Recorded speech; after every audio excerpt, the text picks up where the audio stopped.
এই 14ই ফেব্রুয়ারি কি দিবস? এটা কিন্তু মানে 7 বছর বাচ্চা থেকে সবাই জানে। আসসালামু আলাইকুম দর্শক, আজকে আমরা আসছিলাম নাগরিয়াকান্দি ঘুরতে। তো আয়শা মানে হঠাৎ কিছু কথা মনে হইলো আর কি, আর এই জন্য ভিডিওটা করা।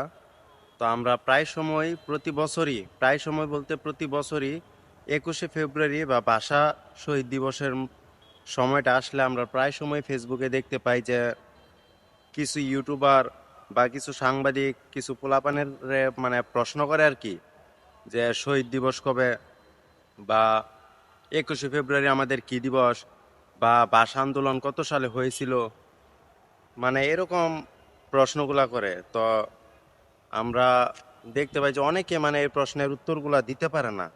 কিন্তু কথা হইলো আজকে 14ই ফেব্রুয়ারি, তো এই জন্যই কথাগুলো মনে পড়লো। তো আজকে আমি আসছিলাম নাগরিকান্দি 14ই ফেব্রুয়ারির দিন।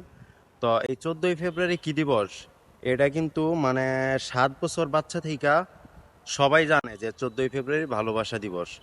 অথচ 21শে ফেব্রুয়ারি আমাদের কি দিবস, বা আমাদের শহীদ দিবস কবে, বা আমাদের ভাষা আন্দোলন কত সালে হয়েছিল, কত তারিখে কি মাসে হয়েছিল, এইগুলা কিন্তু মানে এই সাধারণ জ্ঞানটুকু কিন্তু শিশুর অনেক কিশোর কিশোরী বা অনেক বয়ফ্রেন্ড গার্লফ্রেন্ড ওদেরকে জিজ্ঞাসা করলেও দেখতে পারবেন যে মানে আমাদের ভাষা আন্দোলন কত সাল হয়েছিল, কি মাস হয়েছিল, এগুলা বলতে পারে না।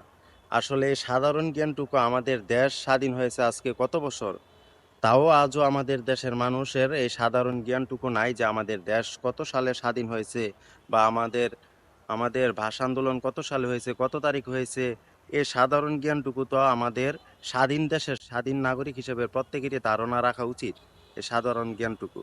অথচ এই সাধারণ জ্ঞানটুকু আমরা অনেকেই জানি না, বা আমাদের পারি না, আমাদের নলেজে নাই। কিন্তু 14ই ফেব্রুয়ারি বা ভালোবাসা দিবস কবে, কত তারিখে, হ্যাঁ, এই জ্ঞানটুকু সবারই আছে। তো আমি সবার উদ্দেশ্যে, সব গার্জিয়ানদের উদ্দেশ্যে এই কথাটাই বলতে চাই, আপনার শিশুকে এতটাও আধুনিক কইরা তুইলেন না যে 14ই ফেব্রুয়ারি কি দিবস বা ভালোবাসা দিবস কত তারিখে মানে 7 বছরের বাচ্চা এটা জানে, কিন্তু আপনার 18 বছরের 22 বছরের ছেলেও জানে না, আপনি নিজেও জানেন না। সো এই কারণে এই ভিডিওটা করা।